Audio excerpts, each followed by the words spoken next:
Hello बच्चों, अब करेंगे question 8। A and B can finish a piece of work in 16 days and 12 days respectively.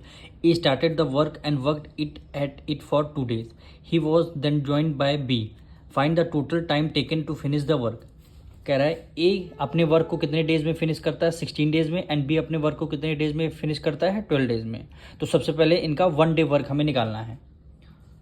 Question number 8 is 1 day work. 1 day work.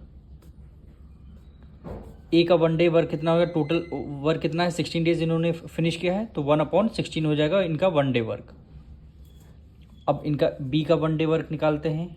बीज 1 day work. B का 1 day work कितना हो जाएगा? 1/12 हो जाएगा, यानी कितना हो जाएगा? 1/12 हो जाएगा।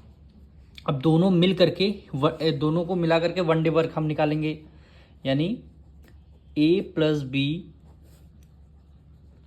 1 day वर्क।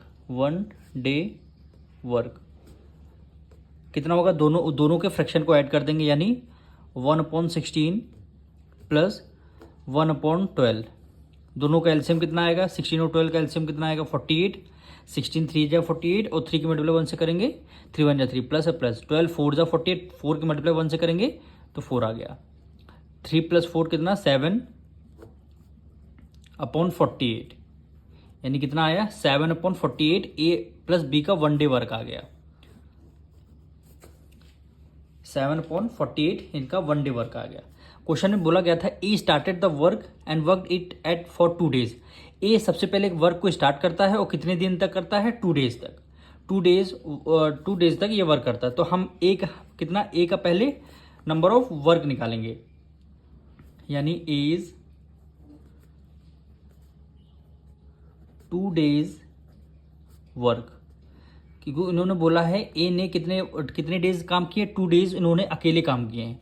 तो 1 day वर्क कितना है? 1/16 है, और हमें 2 days का निकालना है, तो 2 से क्या कर देंगे? मल्टीप्लाई कर देंगे, यानी 2 1 जा 2 और 2 8 जा 16। ए का 2 days वर्क आ गया 1/8, यानी ए ने 2 दिन तक कितना काम किया? 1/8 काम किया। अब 1/8 काम किया। अच्छा, टोटल वर्क कितना होता है? 1। टोटल वर्क अगर हम एज्यूम करेंगे 1 होता है। 1 में से हमें कितना माइनस करना होगा? 1/8 वर्क हो चुका है, तो 1 में से 1/8 हमें क्या करना? माइनस करना होगा, वही हमारा रिमेनिंग वर्क आएगा, यानी रिमेनिंग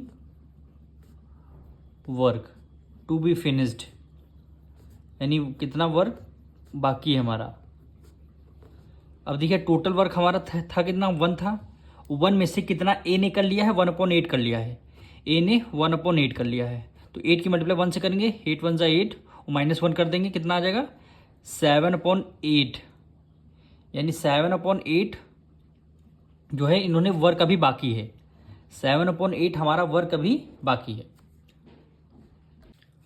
अब यहां पे लिखेंगे टाइम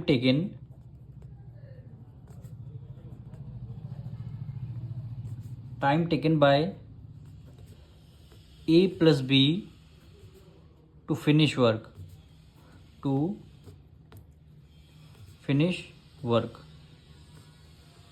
अब देखिए आपका रिमेनिंग वर्क कितना था? 7/8 था। रिमेनिंग वर्क आपका 7/8 था, और ए प्लस बी का टोटल वर्क कितना आया था? 1 day वर्क। ए प्लस बी का 1 day वर्क कितना आया था? 7/48 आया था। तो डिवाइड कर देंगे 7/48 को इससे डिवाइड कर देंगे, तो हमारा ए प्लस बी का टाइम टेकन आ जाएगा।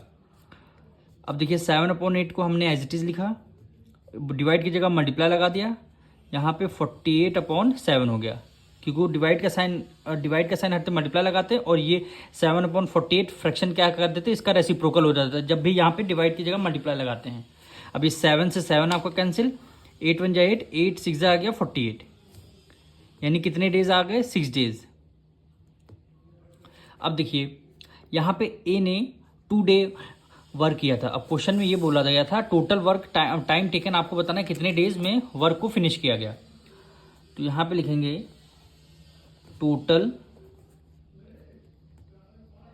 Time taken to finish work